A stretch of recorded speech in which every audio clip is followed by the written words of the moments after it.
cmpradio.net. It's the station.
All right. Welcome back, everybody. Welcome to the wonderful world of Rich Blye here on cmpradio.net, the voice of Chester.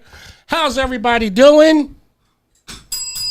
Coming in on a Monday in a brand new month. We're getting ready to close out the summer. We're in the home stretch for the summer. I hate August. I don't like August. August is a female dog. Every day you think it's going to be a nice day. Mm-hmm. It rains. And then it mixes in. It gives you a half and half. Like this morning, storm. Yeah. Heavy rain. Mm-hmm. This afternoon, sun's out. Yeah. Sun's out, buns out. Yeah. Like what? Like, so the end of the summer is August. And it's a terrible month. Because this is the beginning of hurricane season. Absolutely. So now we got to worry about the hurricanes battering the East Coast and the storms. And so, yeah, I don't like August too much. I like June and July. May, June, and July, I love them. But August, boy. So I tell you, for me, August is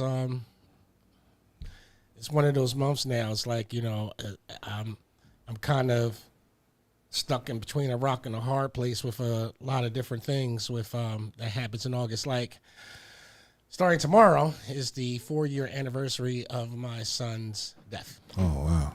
Yeah. Like, I've been working with my therapist with closing out certain chapters. Okay. And this year I closed out the chapter with my dad. Okay. With my dad, it was, you know, when I first met you, Bryce, you know how I was. But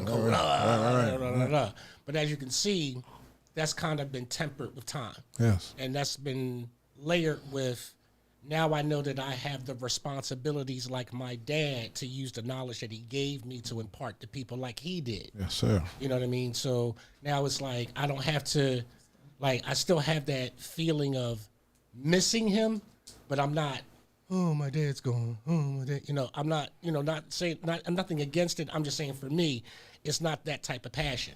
It's that type of passion of, you know, what my dad taught me stays with me.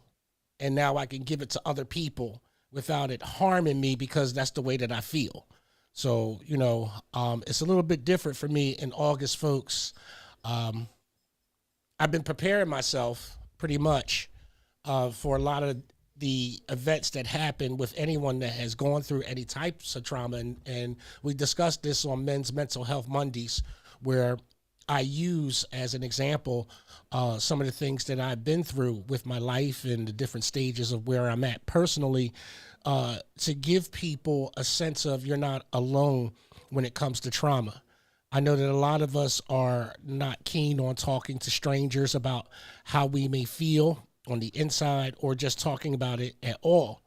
I'm a person, once again, for those who may not understand why I talk about Men's Mental Health Mondays and I use my life as an example is that I'm sick of the stigma that we're put under when it comes to these type of things, and when we're talked to by maybe a professional or someone who doesn't have the capacity for understanding, we're stuck in this tailwind of trying to navigate our feelings and navigate our days without anyone trying to tell us how we're supposed to do it or how this is supposed to happen, because all trauma is not the same. We have similar things that have gotten us to these places of trauma, but the reaction from it, we may share some similarities. But I can tell you right now, everyone that I've met that has been through what I'm going through right now, I can relate to it now because we have a shared trauma, but the circumstances of it are still unique unto the person that has gone through the trauma themselves. So this is year 4 of my son's untimely passing due to murder in the streets of Philadelphia. And it's something that even before that trauma happened to me personally, it's something that I stood up for and against, stood up for the families against this type of violence. I'm not a person that advocates guns. I never have. I understand their need, and people have the right to carry them legally. I'm not against any of that. What I am against is this recklessness, this foolishness of individuals who think that having a weapon of that type of caliber and using it arbitrarily on another human being because of an emotion. I have a problem with that. I have a big problem with that. I always had a problem with that ever since I was a young man.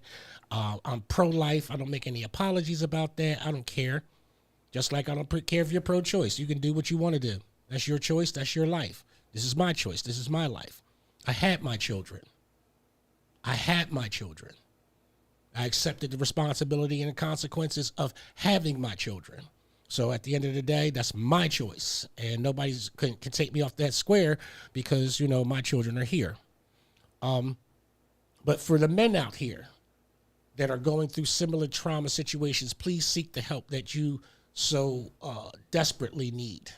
And I say desperately because a lot of times we walk around here thinking that we're doing just fine, and then an emotional hit from out of nowhere. And if you don't have that parachute, if you don't have that soft landing spot, if you don't have that quiet room, if you have not dedicated a space for your time to reconstruct your life or to heal, then take it from me as someone who's going through the process.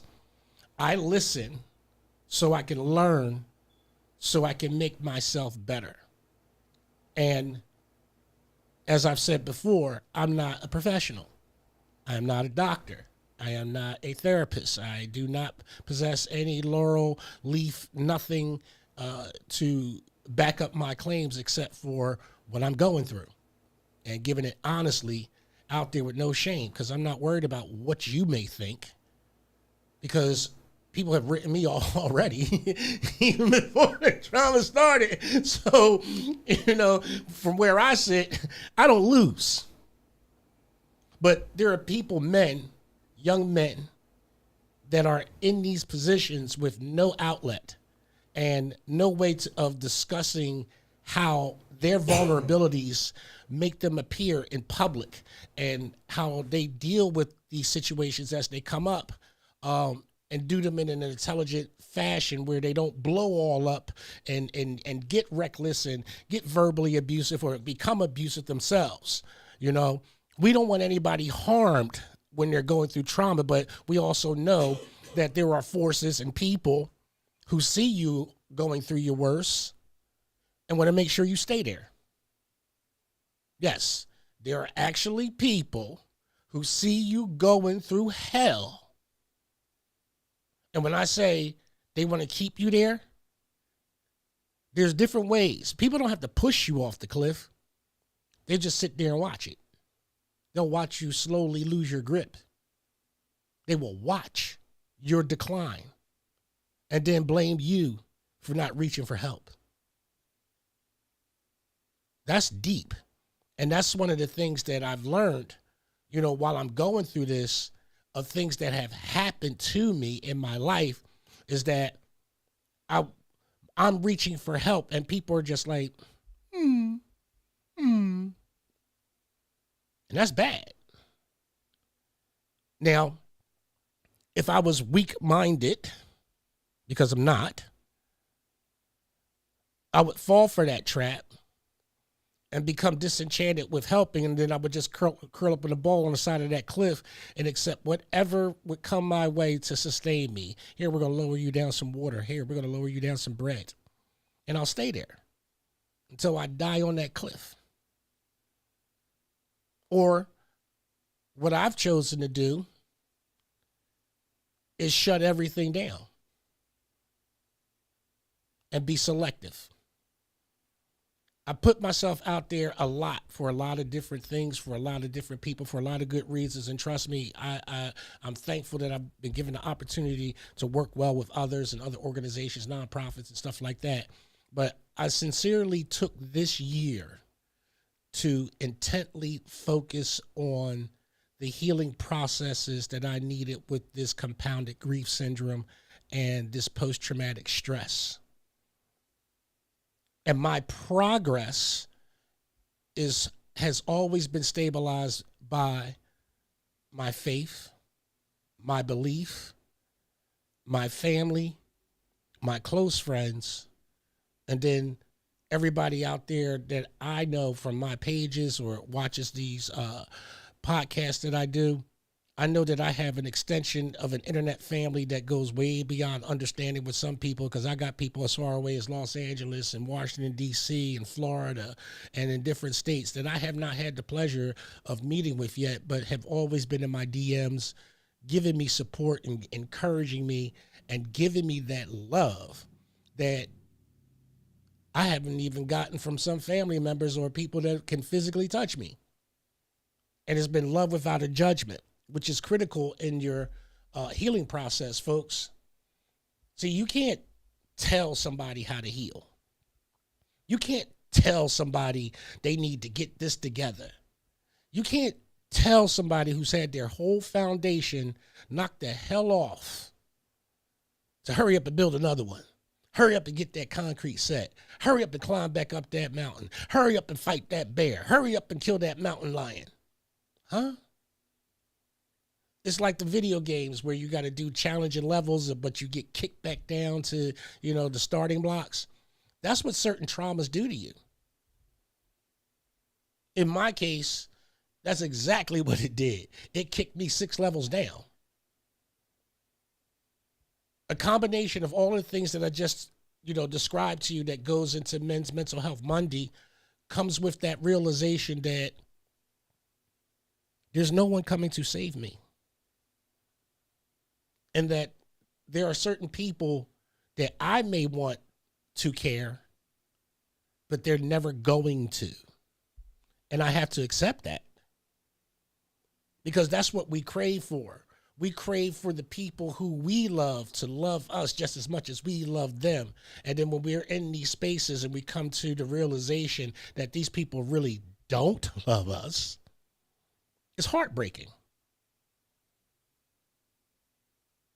And that's something that,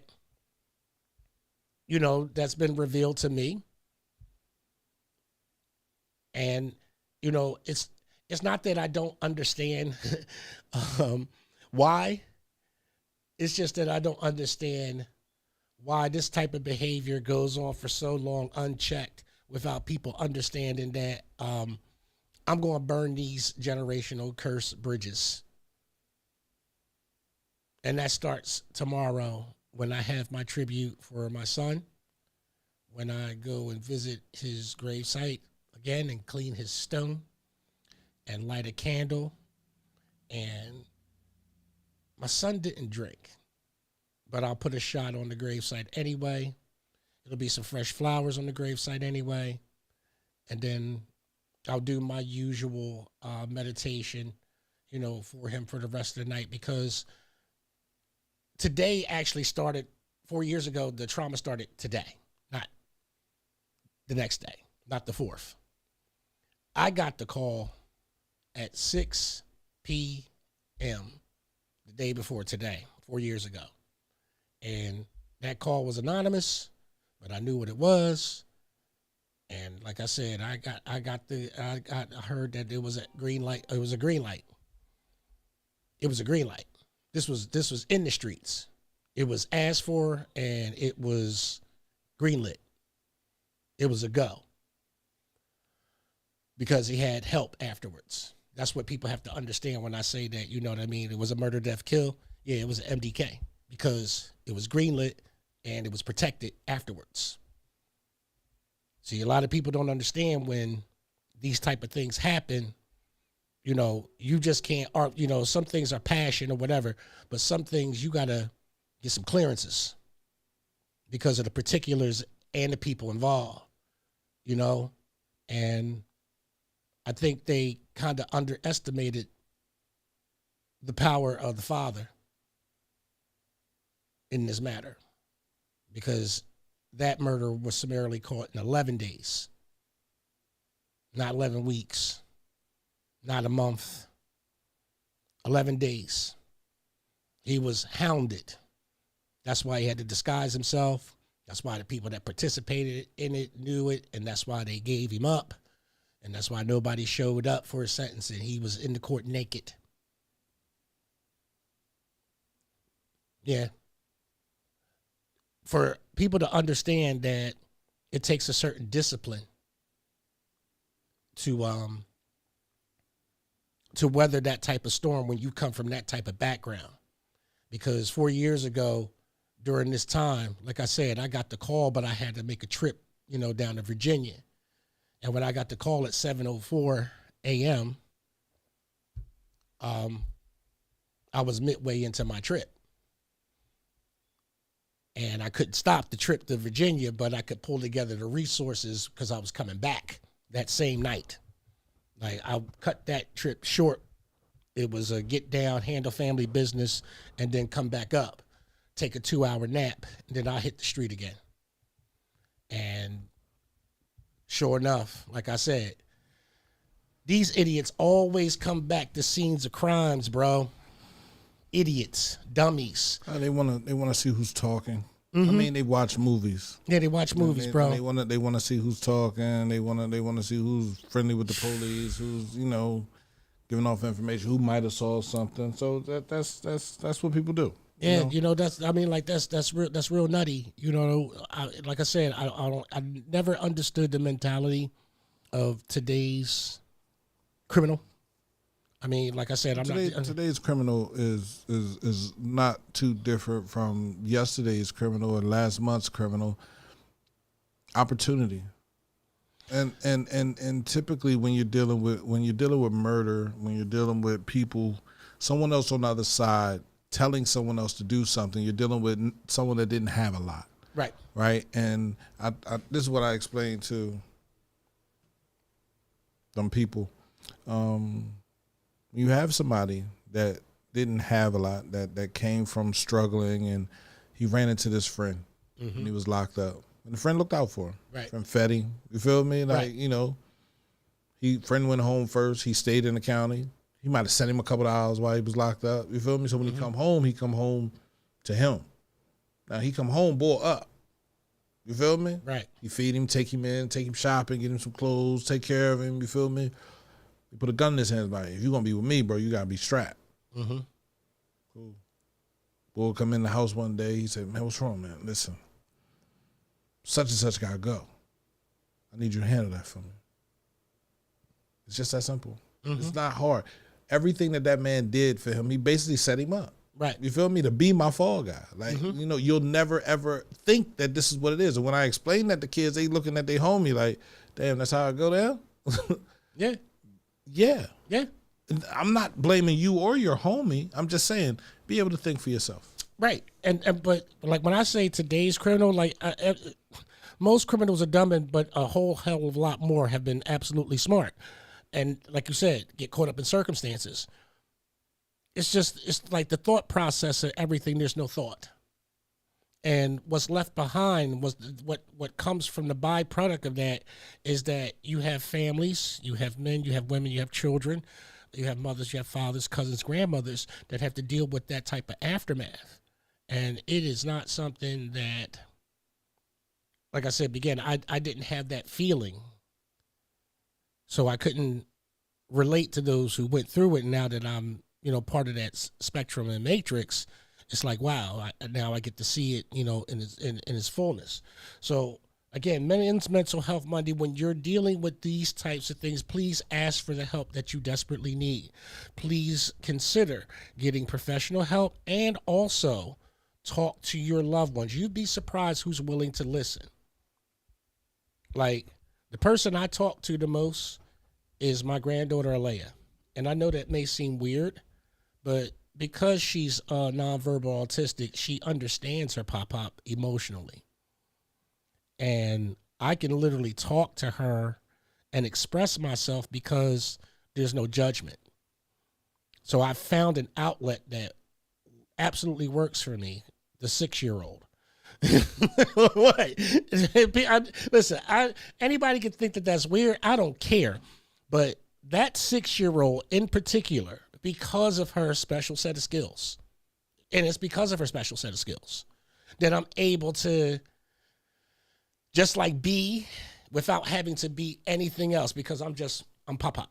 You know what I mean? That's her symbol for me, pop-pop. And because of that, when I'm going through something, she really keys into it. Like it's like, huh? Wait a minute, what's going on? What's this? This is not the person.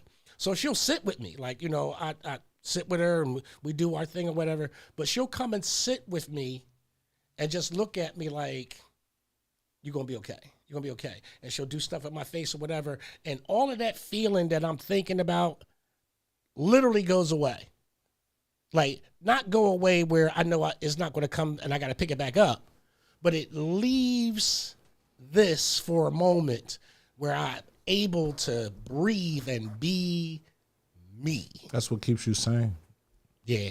Jordan does that for me. Oh man, Jordan, that's if I didn't have her over the past year, like in my everyday, right? You know what I mean? Right. Like, I don't have a problem with having my daughter every day. If I have her every day, then I have her every day. I'll stay, like, I'm here. I'm cool. Right. Again, losing my mother sent me on a, than losing everybody I lost in 2024. So being able to be in a space with Jordan and just the way she love on me. Right. She walk up to me. It's extremely unconditional. She not coming for nothing. She dad, and she tell me, yep, you don't be BS. Like, girl, don't talk to me like that. Stop. We walked to the store today. We walked to 7-Eleven. A+. She was mad. Right. I don't want to walk to that store. Let's get in the car. I said, Jordan, I don't have a car. Why don't you have a car? I said, because it's broken. Well, fix it. I said, well, I can't. Well, get it done. Like, it's the whole walk to the store. By the time I got in the store, she got her egg. She forgot about everything. She was ready to walk home. Right. So it's just like, the kids, they pick you up when you need to be picked up. And they let you know how special you are. Like, my Leia talks to me every day. Like, my daughter will call, but she'll be on the call and she'll hear my voice and she'll just start talking to me. And then I just stop talking to my daughter and we just having a conversation back and forth. But my daughter will explain her facial expressions as she's like, talking to me. She's talking. And again, like I said, I put that into my routine where it's daily now because I found something that absolutely works. And for people like us who have children, grandchildren, that are on the spectrum, it's something special about that when you know that this child is going to see you exclusively as the person that you are, with no regrets, no changes, nobody can change that. Nobody can ever change Jordan's opinion of you. And if they try, she will cut them down. Listen. At the knees. My Leia, same way. She don't do that. To the point where she brought her mom back around, like, Mom, you better love him. You better love my daddy. I love my daddy. I love you too. Right. I love my daddy. Right. And I love you. And she says it just like, I love my daddy, but I love you too, Mom, but I love my daddy. Right. And she was like, oh my God, you love your daddy. And that's okay. It's great. Tell her mom all the time, we're friends. Yeah. We're partners in raising Jordan. Everything that we do is for Jordan. Period. And that's the thing where I'm on this topic of the unbiased bashing of America, because while we're talking about this is the bashing of the stereotype that we have two men talking about being fathers, providers, unconditional love for our children. And when you listen to different programs, when you listen or watch different things on television, you don't hear this raw type of commentary from black men talking about the love of being masculine and loving our children the way that we're supposed to. We have to fight for that type of airtime against the type of garbage that everybody keeps promoting ahead of us. And then you're wondering why we're going to bash America today. Like, we're going to bash America about, hold on, before we start bashing America, because I said last week I was going to bash it. And I was like, man, I'm an American. I'm not going to bash it. But then I thought about some stuff and I said, yeah, I got some things to bash America about. No problem. But before we do that, this coming Friday is Fusion Friday here at Memorial Park. Memorial Park, we'll be down at Memorial Park. We're trying to decide on whether we're doing it early or we're doing it at our normal time. It's projected to rain, but it was projected to rain when we were in Chester Park, and it didn't rain at all. Didn't rain at all. So I just don't want to have nobody out there trying to unpack a van or pack a van back up in the rain. You know what I mean? So for me, you better get ready for some practice, because that's what's going to happen from time to time. Yeah, You better understand some practice. That's practice. I ain't got time to be practicing no rain. I try to stay away from it because I know what happens. Yeah, things get broken, things get thrown in. You feel me? Yeah. I ain't got no money for nothing. So what time are we thinking about doing this instead of our normal time of 4? I talked to our director of community and engagement. She said she wanted to do it at 2, but I was like, maybe we should do it at 1. Okay. Right. So we'll just wait. I'm in talks with Drew over at Fox 29. Okay. About the weather. Right. So he'll let me know. You feel me? Right. And as soon as we'll know that by Wednesday. All right, stay tuned Wednesday. We'll let you know the official time, but it is going to be at Memorial Park, Fusion Fridays with DJ Doughboy, CMPRadio.net, and all of our interesting partners that are going to be with us, that have been with us faithfully, sponsors for Fusion Fridays, okay? Coming up on the last one, man. Coming up on the last one. August 21st. Listen, August the 21st, that's the barbecue one, right? Yeah, same thing. Yeah, I'm on the grill, baby. You on the grill? Don't go straight. We gotta get some food. Don't go straight. What you need? Burgers? Hot dogs? We ain't doing no hot dogs. No hot dogs. Dr. Riley said no processed food. No processed food. No processed food. All right, what we doing? Hamburgers. No hamburgers. Chicken. Little chicken. I don't know. Get some steaks. I don't know. We got to see what we got. Steak. Yeah. We'll know later on. Oh, okay. What we got. Say, you say put a tomahawk on that. You know what's gonna happen with that. Uncle P said where the steak at? Put 3 tomahawks on. That probably happen when everybody leaves. Man, throw come 2 on. tomahawks on that No, drink. sir. You feel me? What you mean? No, so you don't want no tomahawk? Listen, bro. You talking about a guy that's worked in steakhouses all of his life. Right. That's my best cut of meat right there. I know that, bro. I know that. If I'm gonna tell you, my very favorite steak of all time is a ribeye. You can't go wrong. You can't go wrong with a ribeye. You can't go wrong. A ribeye medium. Yeah. Medium rare or medium? Medium. The hardest temperature point to hit. The hardest point to hit. Medium is the hardest point to hit, baby. And I go into steakhouses and I order it that way on purpose. Wow. Because if you overdo it, I'm not paying for it. If you undercook it, you got to bring it back up. Something gonna happen. So your cook better be right. Listen, man, I'm notorious for that. I need to start being notorious. I'm dead serious. Like people say, get a ribeye, medium, medium. Nope, it's overcooked. That's it's overcooked. I'm gonna eat it. I'm gonna eat it, but I ain't paying for it. Yeah, I'm gonna eat it. That's not my satisfaction right there. You know what I mean? If you want to make me another one, right? You know what I mean? But that's cool. It's cool, but my family sitting here and everybody eating whatever. Right. No, yeah. Yeah. That's the trick of the trade, baby. Medium. Medium is the hardest point to hit, baby. Yeah. The hardest. Yeah. Yeah. Okay. Yeah. But it's a comfortable temperature because it's not rare. Okay? It's a cool red center. Right.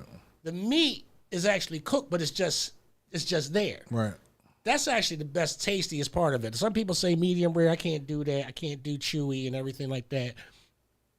That's right there on point. That's just for me. For all folks, ooh, Rich, you eat medium? Yes, indeed. Absolutely. Who eats a steak well done? Heathens. Heathens. My son used to, when we go out, he get a steak. He said, "Well done." I said, "No, you gotta try this drink." He ate the steak one day. He said, "What's this?" I said, "Not well done." Right. He said, "Oh, this is how I need my steak. That drink be tough. I be sitting there." Yeah. I mean, like for the rookies, when you're first ordering the steak, just go medium well. Right. Go medium well. Okay, it'll still give you a certain texture. You know what I mean? It's not all burnt up. It's not all dry. Right. You know what I mean? You'll still get a juicy content, but you just won't get any red. I need the blood. Yeah. The medium right there. I need the blood of the calf. Yes. Are you kidding? Yes, indeed. But Fusion Fridays, make sure you know. All right, so this unbiased bashing of America has been brought to you by Dr. Fauci. Dr. Fauci. Yes, this is all satire. I don't wish to be sued by him when I do my satire bit. I heard that he's going to sue people for talking about him. We'll get to talking about him. I sure am. Yo, listen. I see all these people having these fights all on Facebook ever since the hearing started and afterwards. I see a lot of people having this argument about the vaccinated and the unvaccinated. I am unvaccinated. I'm not. I don't care. I had to get a job. Yes, listen, bro. Pay bills. Look, and guess what? And they asked me. They asked me for that. I got that job in 2023. They were still asking for COVID. I was like, don't be. They were on hybrid. Mm-hmm. I'm not. Hey. Right. Listen, I don't blame anybody that had to do that. I didn't get no boosters. Right. I got the I don't blame anybody and who the had to do second that for those exact reasons. Right. For those exact reasons. There's a lot of companies out here that held a gun to people's head and said, or else, because of this man. And I say this man because he has a history when it comes to diseases. A history of what? Killing people? Yeah. Well, don't you? He was in charge of the whole AZT with the AIDS virus, bro. Don't you have to kill people to figure out what works? Got to lose some. That's what it's a war. That's what laboratory tests are supposed to do. We just came out with COVID. COVID just dropped. Laboratory test? COVID you was didn't think about that. COVID was around. I didn't have a problem with COVID was around. Okay, it was around, but still, you got to test it in real life. No, but they did. See, people don't understand the words gain of function.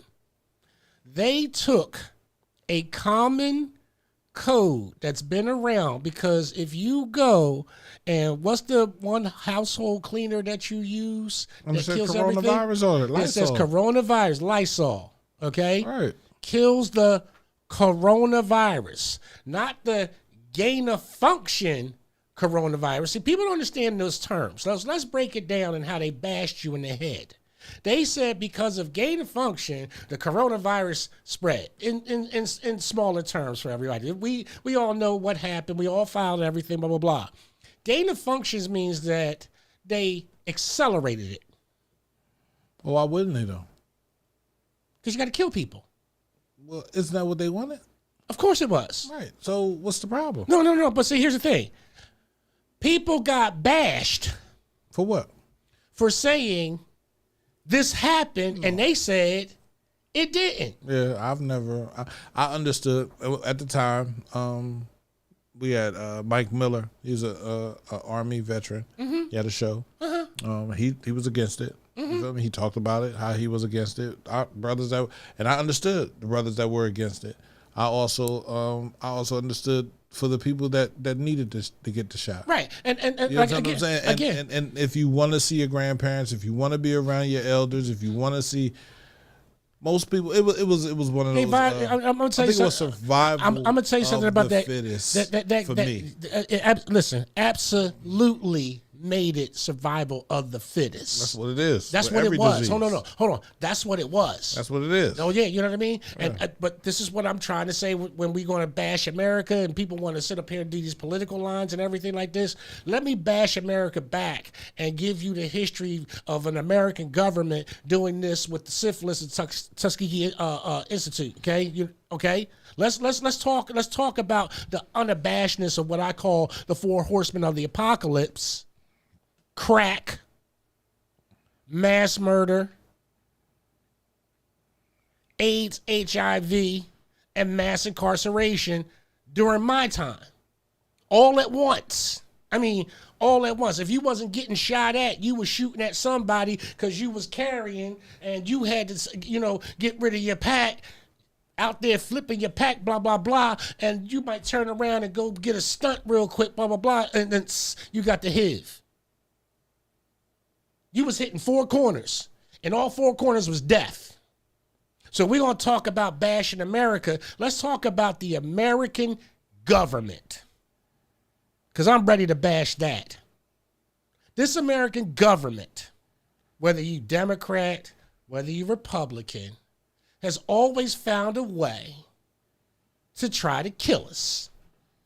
They've always set us up with these people and put them in front of us and talking about our interests like we're just dumb sheep and we can't figure anything out. Man, if you go to some of these meetings with some of these ranking officials, some of these state officials, and start talking to them, they really believe that we are so uneducated.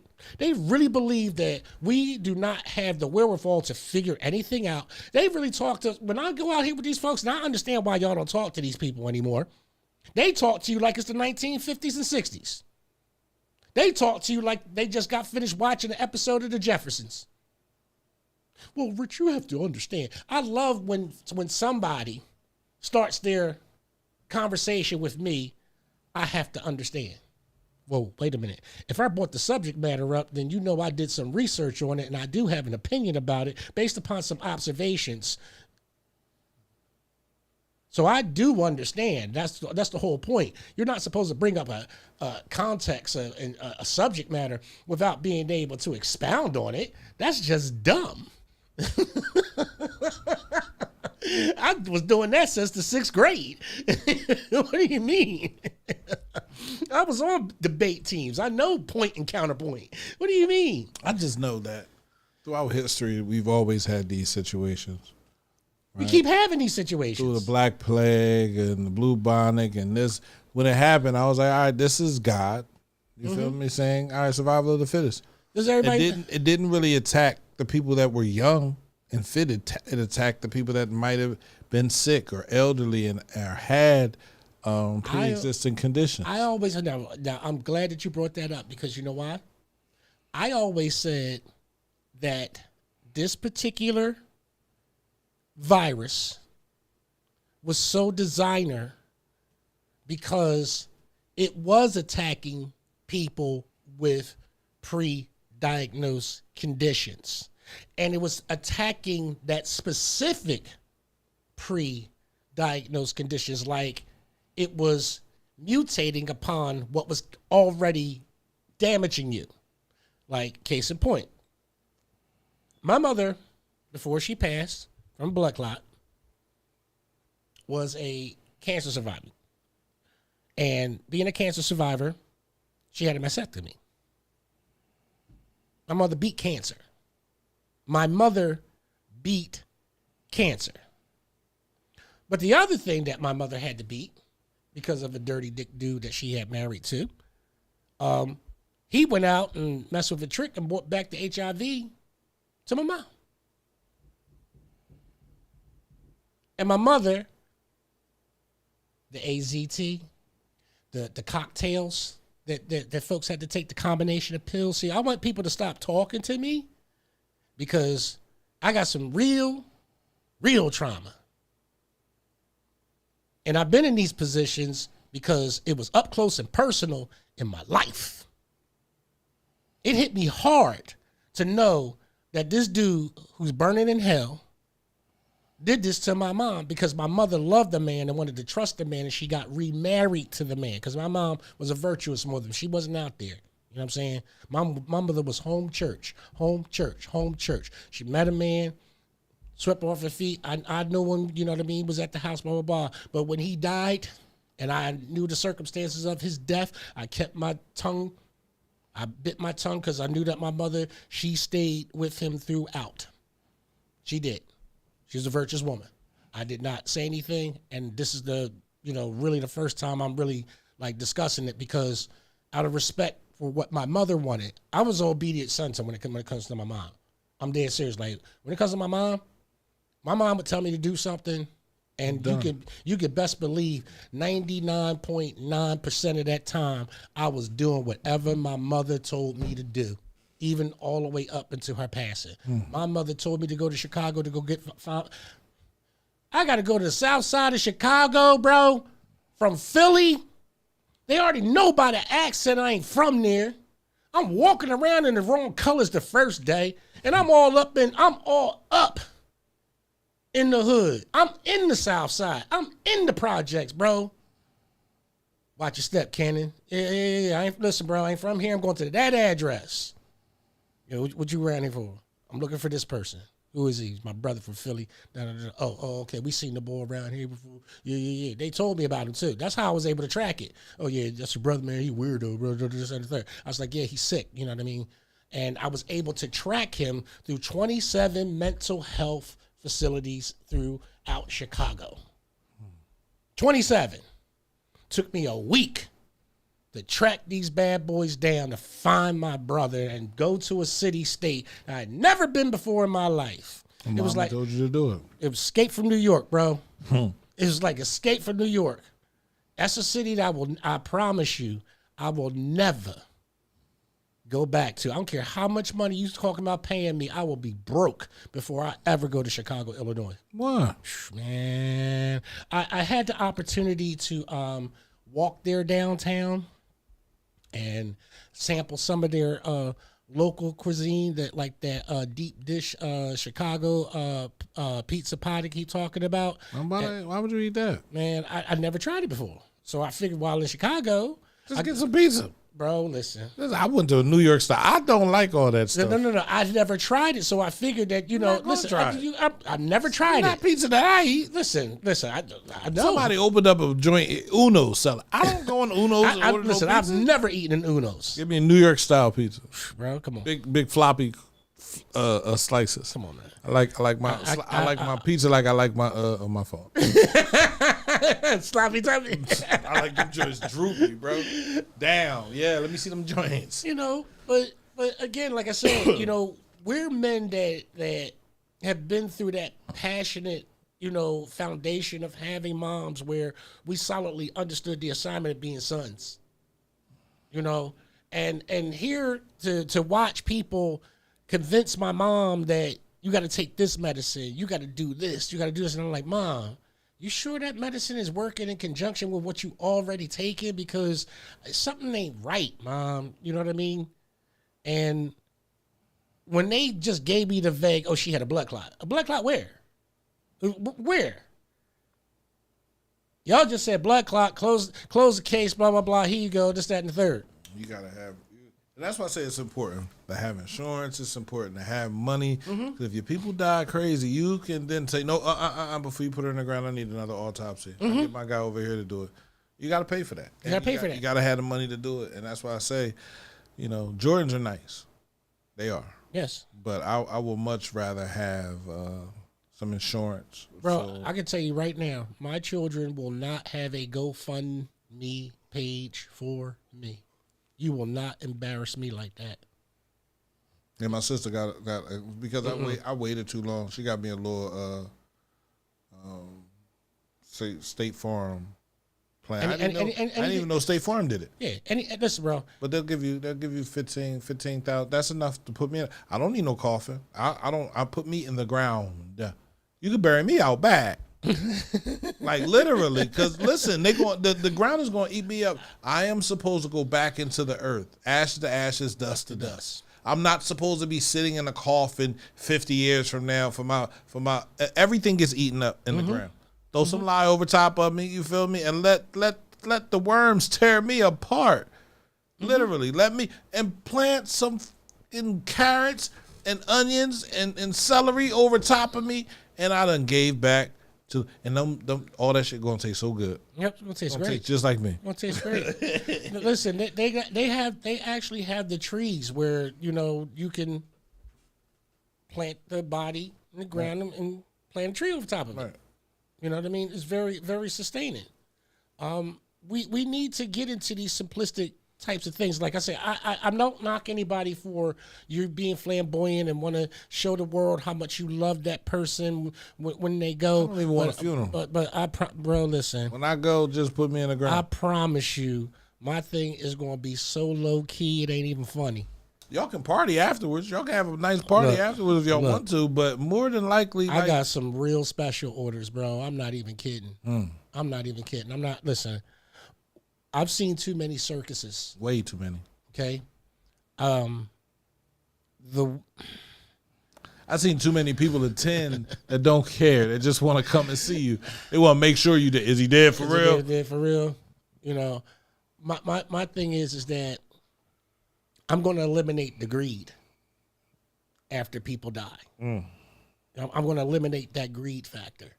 There will not be a greed factor because, again, I have my stuff set. You know what I mean? I have everything in place, and it's going to be followed, and there's not going to be a room for nothing for nobody to do for nobody to do nothing for nobody to do nothing except show up, express your condolences, have something to eat, and keep it moving. I'm going to tell you what the one thing is going to be. It's going to be an open mic. I'm going to forego having someone speak about me and you don't know me. I don't want nobody like that. I don't want that. I don't want none of that fake, bro. I'll be scared to do an open mic.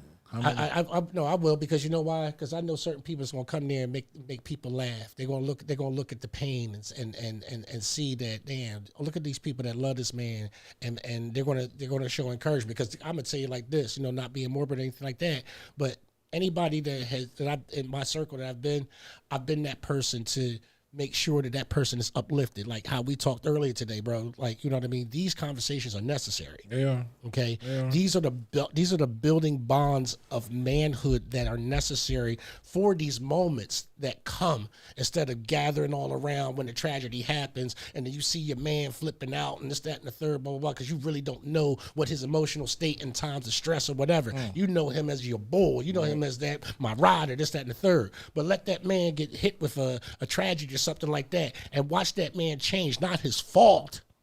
But if you're not equipped with knowing who your homeboy is and the situation that he goes through, when you went through your trauma, bro, I saw it. And I made sure that my presence while you were going through there was something that would be supportive, because I didn't need to tell you what to do. I just need to say, hey, you going to do this, bro. You going to get there. You know what I mean? Because somebody had to do that for me. You know what I mean? They didn't tell me what to do. And I think that's what happens when we're in this American style of therapy, is that people bash you for what they want you to be and how they want you to be like that. I want the old Bryce back. I want the old Rich back. He gone. He gone. That person is gone. And I can apologize. I can't.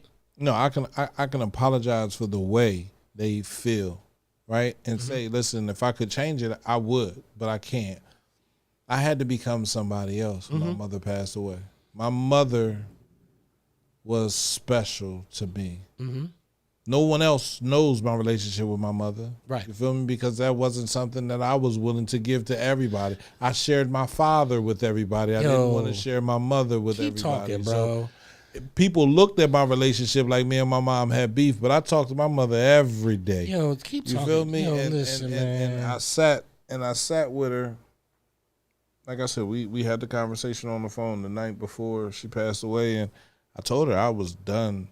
Like, I didn't feel it I didn't want to feel it. You feel me? It was a lot. It was the radio station, the CPSN, the PA Humanities, my kids, everything was like, all right, I thought the money would make it better. It's not making it better. I was making $150,000 a year minus what the radio station was bound to make. Right. And it was just like, yo, it's hard. Yeah. And I don't want to, I just want to be at the radio station. Right. And I told her that. And she was like, well, you got to do what you got to do. I believe in you. Like, you showed me that you're capable of so much more. Mm-hmm. You feel me? And, you know, if you got to step away, but understand why you're stepping away. Yep. I got to go. And then she hung up. Like, she said, I got to go. I said, man, what you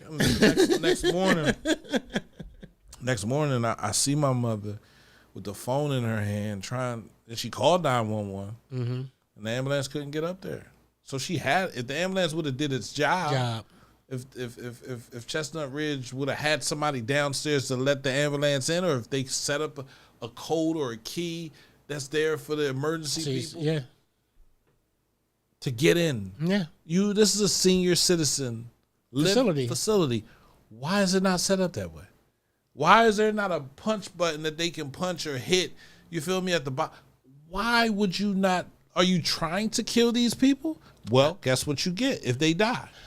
9 times out of 10, you probably already, if it's a senior citizen, you already got their life insurance policy when they move into this joint. Then you get that money, and then guess what happens right after that? Then you got a available unit for the next person to move in. So I get it. I understand that's how they do things, but I don't think that's fair.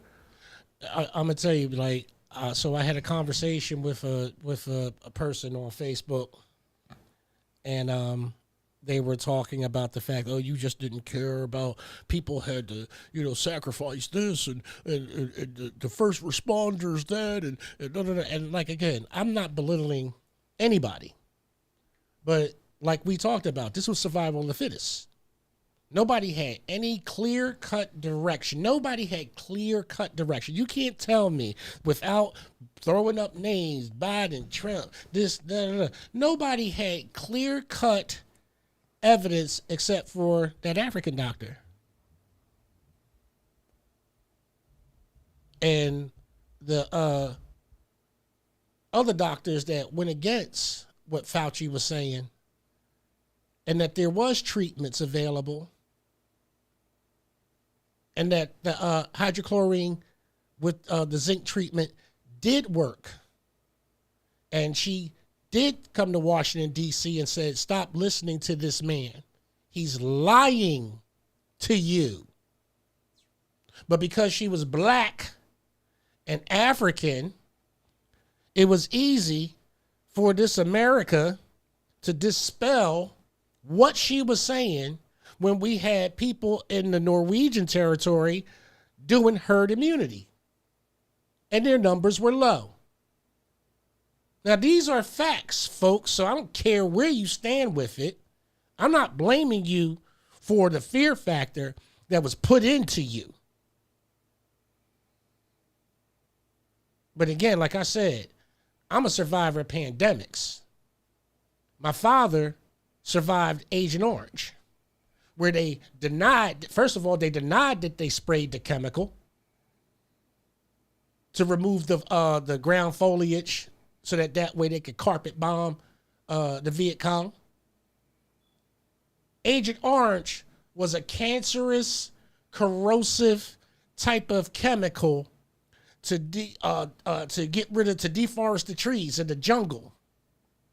But they sprayed American soldiers with it, namely my dad, and then lied about it, and then denied them benefits. And it wasn't until my dad was in his late 60s that they opened up the portal and said, oh yeah, well, Agent Orange happened, and now it's 30 years later and you're still living as a Vietnam veteran, here's some benefit money. So please tell me, folks, how you expect me to believe somebody coming on TV telling me that you got the miracle cure to save my life when I've seen in my natural life all of these poisons, all of these little screenings, all these little pandemics that you have put, namely in black communities, and then expect me to just go fall for the banana in the tailpipe. That's what I want to bash America for. Because people are so gullible because of fear. Now, I'm not saying that I wasn't afraid of catching COVID. I'm not going to say that I didn't have a fear for, that I just walked around and was like, I'm going to touch you, I'm going to touch you, I'm going to touch you, or I'm not going to comply with the mask mandate that they did. I didn't like it, but I know you wouldn't let me go shopping. I didn't like it, but I know that you wouldn't let me do stuff. You deprived me of my Fourth Amendment rights. And that's the part of America that I want to bash. Is because America wants to sit up here and talk about its rights and want to assert some rights and my freedoms and what I have and Declaration of Independence and Bill of Rights. But y'all let these people bash you in the head into submission to the point that now you don't even talk to friends and family because they didn't get vaccinated, because they didn't take a shot. You broke up marriages. You broke up relationships over this. I'm not talking about the coronavirus itself or COVID itself or even the shots itself. What you did was you bashed the American spirit of togetherness. You separated us. And not just in white households, not just in Asian households. It was especially prevalent in black households because we already knew that our folks that was already in these places because by birthright they could get inside of these places because of senior status of what they paid into the American healthcare system. They got inside of these places. This is what I want people to understand something. We paid for this. The government ain't giving us nothing. When you get your check and you see that FICA and that Medicaid and all of those taxes taken out, you paid for that. The government ain't giving you nothing. The government is just supposed to be the policy holder on a promise that if you do get sick or if you do become disabled, that what you paid into comes back to you to benefit you, to sustain you until you get back on your feet. That's the fallacy what people believe in, that the government gave you something. The government don't give you nothing. You pay for it, whether it's in trust, promissory, or whatever. That's how that's done. Now, they take the money and they use it for other people, use it for other pet projects and everything like that. So when it comes back around to you, oh, you only got so much. Because I had to go on disability. And I only got but so much. And I'm like, I put in 41 years. What you mean? Something ain't adding up. That's all I get. So that's why I came to a realization that I'm going to take everything that America got. I'm going to take it all. If they want to give me some food stamps, I'm taking it. I'm dead serious, bro. Ain't going to be no shame in my game. Ain't going to be no shame in my game. Whatever is coming to me, like Eddie Murphy marrying an African wife, I want half. Me half Eddie. Me half America. Me half Eddie. Okay? Y'all sitting up here letting other people bamboozle the hell out of y'all and then getting mad at me because I've been sitting over here with my dad and my grandfather, my great-grandfather, while we sitting up here eating bowls of porridge when we got a whole treasure in Upper Darby posing in front of Bentleys and whatnot, and now he gets to resign. Leading into that, let's talk about that. Bashing America. I can't stand you Americans that feel as though that because you don't give your vote to somebody that happened to come from a foreign country because you want to feel sorry for them and you don't know nothing about their character. I knew about this treasurer's character. I knew he was a liar and tax delinquent. I told you about this treasurer, didn't I? We had conversation about this treasurer. We had conversations about a lot of people in this American system of politics that have been bamboozling you guys for at least the past 8 years. You got Delaware County, who had a computer hack, but won't give you the specifics. And they said it was criminal, but you didn't call the FBI. You ain't call the CIA. You ain't get a different person. You said you had a third party cyber security analyst come and check and pinpoint where it comes from. So wait a minute. You wouldn't even name the source of the third party cyber security analyst who came in to do the work so we can find out that they're credible. What if they the same people that did the hack? And I'm just, I'm quite sure it's not. I'm quite sure that, Monica Taylor and them probably hired Ed Brown since he does that type of stuff for a living. The mayor of Upper Darby, he probably has some input into, what went down and stuff like that because, they all flock together anyway. You like what I said about that flock. But yeah, your Upper Darby treasurer has decided that he's going to resign. And you know why he's going to resign? Because he wants to pay more attention to his personal business. Well, when he was elected, he showed up for his swearing in. And then after that, there was no treasurer to be found. Okay? No treasurer to be found. Now, every township has a treasurer. Whether they're elected by the people, whether they're appointed by the people, whatever. The treasurer's job, they don't actually touch money. I want people to understand that. They don't actually touch money. But they get the financial information from your finance department and from all of your revenue centers. And they can give an accounting, just like a checkbook, very, very simple, folks, it's not complicated, of expenditures and procurements. What's brought in, what's going out, and explanations as to amounts. That's what your treasurer does. Every organization, nonprofit, for-profit, has a treasurer. But if you let Upper Darby tell it to you, the people on the finance committee, Rita LaRue and all these other smart geniuses, they'll tell you, this is complicated, Rich Blye, and this is beyond your understanding. Yeah, this is how they talk to us, bro. You should see these meetings. They talk to us like there's people that actually can do her job better than her. Way better than her. We're talking about, this is the same people that almost gave you a 14-cent tax because they didn't know how to move a decimal point. I'm dead serious, bro. It's all on public record. It's all on public record. These are the people that had people vote for them and said that they got integrity and that they won't cheat and that they're going to be fair. But now you got Democrats and Republicans standing in locked arms about a Manzino tract because they're about to take the last bit of green space out of Upper Darby and give it to a developer who wrote his own ordinance to secure the land. If that ain't bashing of America and the old symptoms of land grabbing, and your representatives sold you out. And y'all are, see, here's the thing, and I'm going to say this. I'm going to say this very, very, very gently about Republicans, especially here in Delco. Your leaders sold y'all out.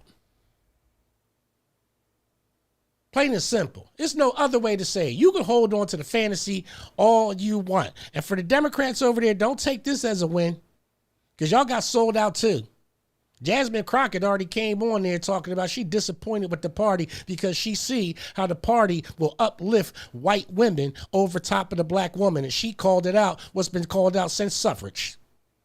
So don't get mad at me. Because when the black woman speaks and says she's tired of uplifting these liberal white women to positions and stuff like that, they're speaking the truth. So you better listen to your black women if you really care about what they have to say and where they have to be. Because I'm going to say right now, I'm full support of that. Because I've watched it too many times. I watched it too many times where I've seen our beautiful black sisters will toe the line and toe the rope and pull the cart and push the wagon for a bunch of people that drop them as soon as they get to their destination. And I've seen it happen. And now they got to play nice because they have to tote the party line and appear in pictures together, knowing that somebody put a boot in your butt. And you got to pretend now that everything is fine for the party. You went and got elected by the people, but you protecting the image of the party. And this is what I want young people to understand before you go out and vote. Oh, by the way, did you know that in Pennsylvania that there's only a 22% registration among the youth at age 18 to 22? What's going on with our youth and them not wanting to be registered to vote? I mean, the elders aren't voting. Hold on, I'm just talking about plain registration. The elders aren't voting, and a lot. So there's no examples. I mean, there are examples, but the kids aren't learning. Interested?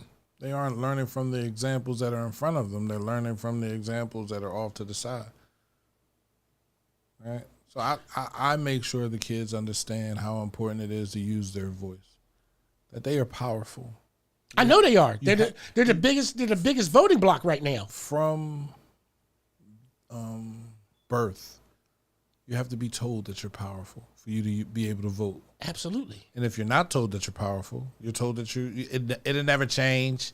Nothing ever happen. And that's what I'm talking about. See, so I'm glad that you say that, because when I talk that way from children born here in this country, you are born into an inheritance. Yes, it was a blood-soaked, whipped, chained, battered inheritance. But guess what? We got it. Okay? Yeah. Some people had to die for a cause in order for our children today to be able to stand up and say, you are powerful. Because they weren't. They were powerful where their spirits had to be broken to push the next child away from that generational curse of being whipped. Push the next child that went through Jim Crow and the oppression of being told to the back of the bus. Push the next child to get to the point where they became astronauts and they were putting people on flying over the moon and correcting the aeronautical mistakes. During Jim Crow. You know what I'm saying? And yes, I said these are things that happened, but we kept pushing. Right after Jim Crow was crack era. Yeah, and then boom, hold on. Wait a minute. Wait a minute. Don't go. No. What? Vietnam War, baby. Right. Vietnam War did a number on us, bro. Right. See, I tell people when I quote my dad's number 66, 67 to 9, my dad was right there at the height of the war. It was literally do your basic, do your boot camp,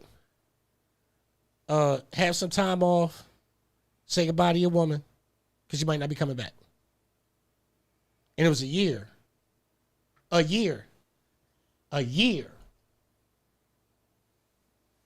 There's no days off. No. So when people talk to me and say why, I look at a man who came back home and saw that he can withstand the hell that America, if he can withstand it, you damn right. And because he had the experience to withstand it, because I listened to him, people have to understand one thing about me as a man. I have people who have influenced me. I have people that have given me great and invaluable skills that I have in life. But at the essence and the core of me, I am my father's son. And I am in possession of all of his knowledge. And I say that very, very proudly. I am in possession of all of his knowledge because I'm the person when he had nobody to talk to, I was in the room sitting there with my father. When my father wanted to pray because he was Buddhist, and even though that I am not, I learned my father's prayers so I could have some type of relationship that we could talk about something that was near and dear to his heart. And that was being Bodhisattva. And I was talking about the lotus. And I was talking about the essence of the laws of the universe. I got some Egyptian blue lotus coming in. Make some tea and you know what I'm saying? Help me sleep. So I'm gonna smoke it. Right. Let's see what it do. And people have to understand that in these times of trauma, again, if you meet somebody that has ever been to war, they will not talk to you about it. Yeah. They won't, bro. They will talk to someone they trust. I'm gonna tell you something with see, this is where, and I want people to understand something. Everybody says give the same respect to all veterans and everything like that. And yes, okay, I'm gonna say this as the son of a vet, and this is just me. It's my opinion, and I'm allowed to have it. Respect to those that did serve, but there's a special place in my heart for combat veterans.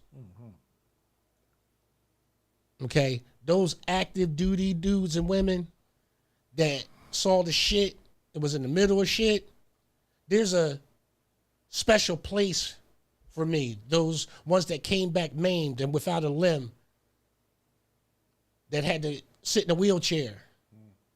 There's something special about these folks of what they've seen. Lieutenant Diane. And what they've been through, bro. And what they've been through and how they made it. And the bashing of America is that tomorrow's National Nights Out for police, fire, EMT, blah, blah, blah. And I know a lot of these people have served in the military and everything like that. But when you see these honors and tributes, you notice how you don't get the same type of respect when it comes to the military. Only in certain areas and certain sections that people want to sit back and say, well, they do that, they do that. We used to do the same thing too in our streets when our boys came home in our black communities. We used to parade the boys around the neighborhood so everybody could see what a fine young man that this boy grew up into, and he from this neighborhood, as an example to what you could be. This young man used to play in the streets, play in that playground, just like you did. They took that away from us when they made that commercial about McDonald's, about the little boy working at McDonald's. Calvin? Yeah, they came out with McDonald's came out with Calvin. They took all I'm telling you, because that's when it all stopped, bro. That's when it all stopped. Like, that's when it all stopped. I'm thinking McDonald's, bro. I'm thinking about McDonald's, that commercial with Calvin. And Calvin's working. Calvin's working, yeah. Calvin got a real good job. And he's doing stuff to help make his upload. No, and niggas like, how fucking McDonald's helping make my community, making everybody fat and lazy. Kids all hyped up off of salt. Oh my God! Now you got there to give sugar and cookies. Yeah, so yeah, that. But again, if we and I say this, if we were to take the same values and principles that everybody else in America does and apply our inheritance the right way without constantly crying about this, we get it. But y'all keep keeping these kids in the same mental space of bondage. You can't tell a kid to succeed if every time you tell, well, babe, be careful. The white man gonna get you when you go out there. You got to be careful. You got to be careful. The white man going to get you when you go out there. Y'all talking about these white men coming to get you. And yes, I do understand about the Nolan Wells case, and that autopsy is finally complete and they should be giving those things out. I do understand what happened to that young man in Wilmington. Hey, it happened to me too. But I cannot be a total biased person and say every white person in America is a racist. I cannot do that. I don't personally think that's what people are asking for. Right. I know you have allies. Mm-hmm. Because without allies, the Underground Railroad would not have existed. Of course. We have allies. We have people that are for us. But there are a majority of white people that are not. Of course. That take advantage. Of course. That hold other black people in front of other black people to stop progress because progress would hinder their pockets. So for me, I don't have a problem with a white person. I do have a problem with a white person that uses their power, their influence to hold back my community, right? And well, how about this, bro? That's what's happening in Delco right now. And you know, listen. You know me. I made a solemn promise that when I'm on a radio station, I'ma check myself and everything like that. But I want to say this personally, that what you just described is Indelco. That's exactly what the problem is. You got some white people that are in a position to help these communities, but they won't. Because helping the community doesn't benefit them. It doesn't benefit them. Their investments. Watch this. They don't have somebody to point a finger at. No. Okay? No, yes. No, Look, it's just money. No. Their investments right. in prisons. And where does that money come from? Where does the commodity of money come from? From the black community. Absolutely. Okay, because we are the commodity. Absolutely. We're not the physical paper dollar, but that body is worth something. Yeah. Okay, that number that's attached, that social security number, is worth something. Right. Okay, and with them making that 20, hold on, watch this, making a 20-year deal to ship your kid out of this area when they are detained as teenagers. They taking them to Berks, Lackawanna, Allegheny, as far as Ohio. Okay? Don't commit a fucking crime. No, hold on. And I get all of that, bro. But we're talking about kids that may have committed a small offense, because this Cash for Kids thing didn't go away, bro. And the person that did the Cash for Kids, he got pardoned, he got out. Okay? And some of the same people that's involved for Cash for Kids are all on these boards still. So I get don't commit a crime and everything like that. I get all of that. But we got people already in place that know that the crime's going to happen, know that these kids going to slip through the cracks, knowing that these moms going to sign off because they think they're doing the best interest of their kid, and they're going to ship them out here to God knows what, in God knows what environment with other people that's going, oh, you from Chester? I mean, you had people that wanted to shut down Lima. They shut down Lima. And they were supposed to rebuild Lima and turn it into a youth facility. Oh, yeah, well, they drowned that out because they need that for other things. Watch, something else is going to come out of that. They drowned that facility, bro. They flooded it.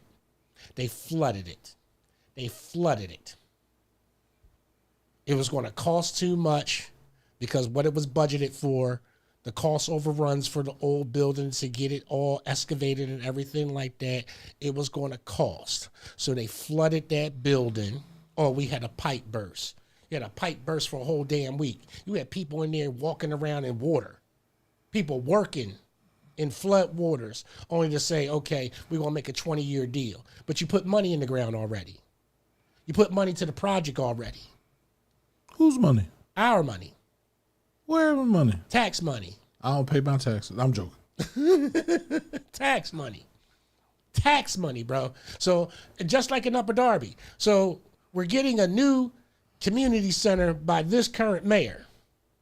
But the previous mayor broke ground on a community center by tearing down the old school district admissions office, and had a big fanfare about this is where our new community center is going to go. Don't you have a community center right there? Ooh, what community center? The old turf club. What? Why not turn that into a community center? Oh, the turf club is the turf club, bro. They listen. They finally tore down the parketeria, the whole parking garage thing, right.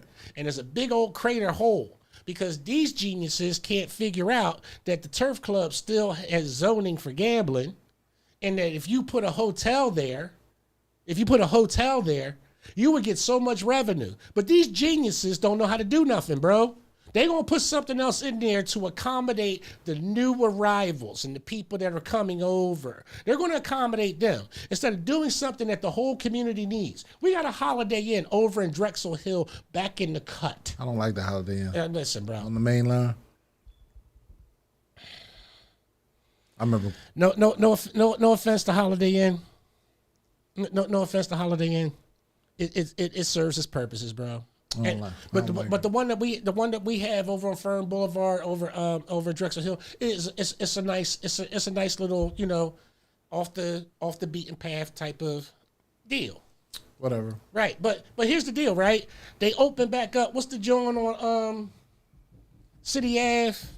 Right before you come into Haverford. That's Holiday Inn. No, that's the Holiday Inn where is where the TGI Fridays is. I used to work for them. I said it's one all the way down by my cousin before you get to St. Joseph's.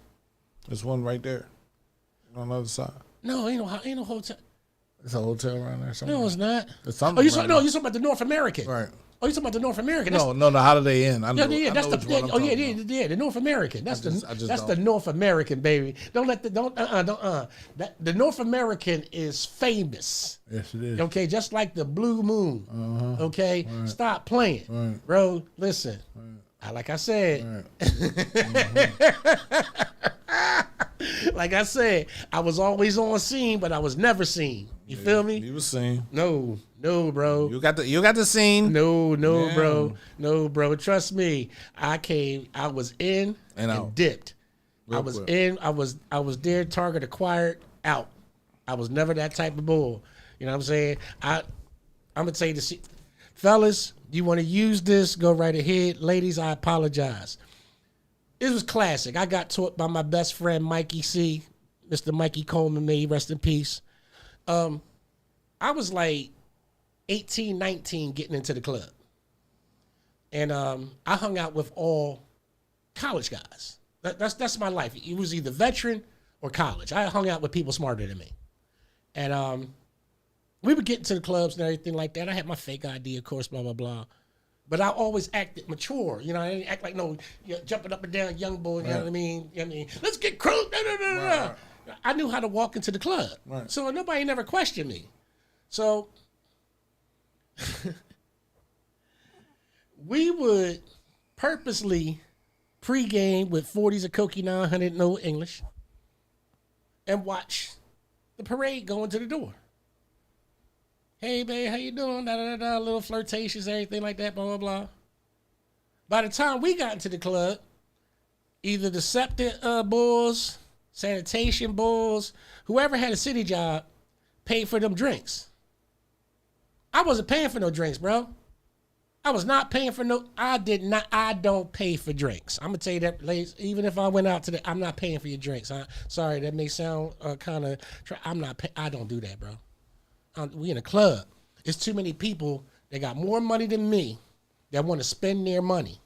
They want to flash. And them old heads back in the day, with the keys and everything like that. So you say go flirt. They pull up the rolls, and them girls line up for the drinks, Now, you can only get but so many women with a roll of keys and a roll of dough. It's always going to be somebody straggling or somebody that ain't interested in that. So you're going after the stragglers. No, it's not you go after the stragglers. You're going after the weak. The hurt. No. The weak of the hurt. No. The weakers got impressed with the money, bro.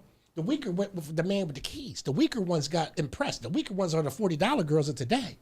The ones that were left are the cream that rose to the top. The ones that weren't easy, the ones that you had to sit down with and figure out and talk to. See, the easy ones went with the player. That's how you separated that. See, people think that, the girl that goes with the guy, she with the guy and everything, or she got it going on. No, she the one with the worst crib. She the one driving the broke-ass Altima. She the one that set up here and still got the tag on the back of the dress, bro. She just look good. She just making it look good. Okay? What? What are you talking about? I ain't saying nothing. I'm saying the truth. I've been in a couple households, bro. Hollywood Street, North Philly. You know what I'm saying? Come on now. I've been with a team of dudes, been over a house where the roaches is crawling through 40 bottles and all types of stuff, bro. I've been through those houses. Oh, man. What? Back in those days, you go over to a chick's house and you would see, you'd be like, hold up, wait a minute. You fine, you dress, you fly, and you get to her crib? Bro, you in that joint for like maybe 2 minutes. Hold on, I need to step outside and get back in your car and roll. That's happened a couple of times. Take off everything. Bro, listen, man. Are you coming there in your drawers? I did that. I did that one time. Hand me a plastic bag. I did that one time. My My mom said, "Why are you coming in the house in your drawers?" I was like, the house that I just left, you didn't want nothing that was in there. And I'm gonna go take a shower and I'll take my ass to bed. I gotta fall back. But that's what happens, man. And it does. And that's why, and again, this is why we have to take control, because the things that are bashed into us, the things that America says that we're supposed to pay attention to, in my honest opinion, and you had brought this up early, where do we separate our people? Do we turn our backs and walk away, from this system? I say yes and no. I say we use our American inheritance like we're supposed to. Oh, that would take all of us though. Right. Yeah, no. We listen, if I can watch newly arrived people use the American system to get up and get on and get by, and you gonna tell me after almost 59 years on this planet, living here in this country, that I ain't supposed to go after my American inheritance, and you got other people going after my American inheritance? Well, who said you couldn't? No, I'm saying every time we start talking, not you and I, but when people start talking about this abstract of what America is and what it limits you from doing and what it stops you from doing this and what it stops you from doing that.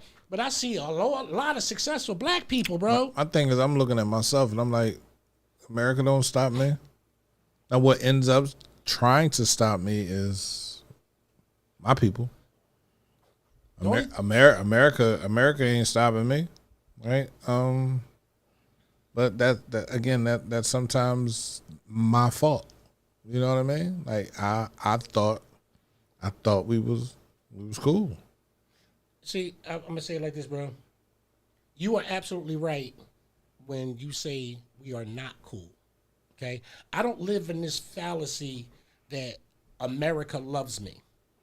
I want people to understand that. Okay, I don't live that fallacy that America loves me. I, however, traveling this planet, seeing people's culture, I know what I've gotten as a blessing in being American.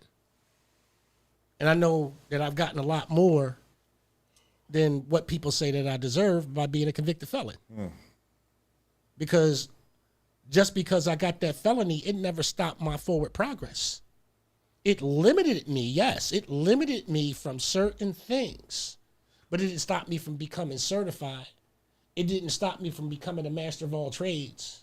It didn't stop me from gaining knowledge. It didn't stop me from procuring new friends and getting new environmental experiences and learning different languages and being able to teach myself an ability that school didn't.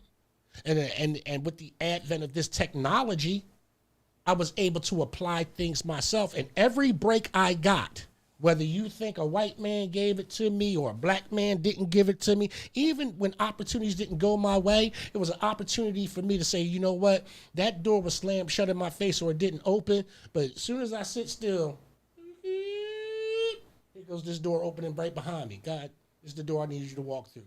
I needed you to get that experience so you don't ever walk that way again, but this is the door you're supposed to walk through. I'm not the type of person that's going to ignore when God calls and says, walk through a door. I'm not the type of person that's going to hesitate when that door opens. I'm not the type of person that's going to wait for somebody else to get your shit together in order for you to come along. Come on. Okay? This radio station, cmpradio.net, is moving, and we got things for you. This content that we have with all of our creators, with the radio station, with live365.com, with the app where you can hear the music and where you can send in your playlist, and we'll play what you're saying. Give you a little shout out. Let's talk about it. But understand this. When you bash your inheritance, somebody's going to always come along to pick it up. Bro, real quick. All right? Real quick. It says so in Jeremiah 9:20. Yet you hear the word of the Lord, O you women and men, and let your ear receive the word of his mouth, and teach your daughters wailing and every one of her laments. For death comes up to our windows, and entered to our places to cut off our children from without, and young men from the streets. We're cut from without. Your freedom is not based upon what you have. It's based upon what you don't have. And until someone is ready to sit down and learn the concept of your freedom, it is not just voting alone. The vote is a promise from an action that was participated by and sacrificed for you. Your vote is supposed to be an unconscionable decision based upon the factual knowledge of the candidates in front of you. And I'm going to start to request that we start doing some public background checks on these people and find out about their financial statuses before we start electing them, just like the corporations do, because we got some people that owe some money and they raising your taxes. Okay? Which I find to be real nutty. How you going to raise taxes on somebody and you owe money? You owe.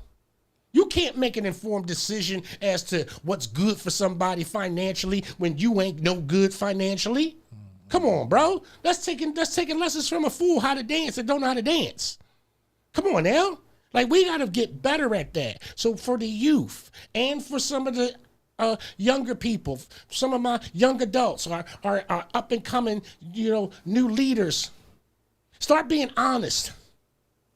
Because I'm telling you, I'm about to start a coalition coming real soon in September where I'm going to be bringing people that's just going to teach you exactly that. They're just going to teach you about what it is to be American, what your Bill of Rights are, what protections that you have. I'm going to teach you the right way, the civic way, not the political way, not the Democrat way, not the Republican way. I'm going to teach you how to think for yourself because I'm proud of you. And I want you to get the fullness of a learning institution called the United States of America based upon those promises that our ancestors didn't get. No, they didn't get them. And no, they ain't going to give them to you, but you better get out here and go take it. You better get out here and go get it. You better be just as aggressive with everything else when it comes to your American inheritance. And stop letting people bash you into hating the place of your birth. See you on the flip side.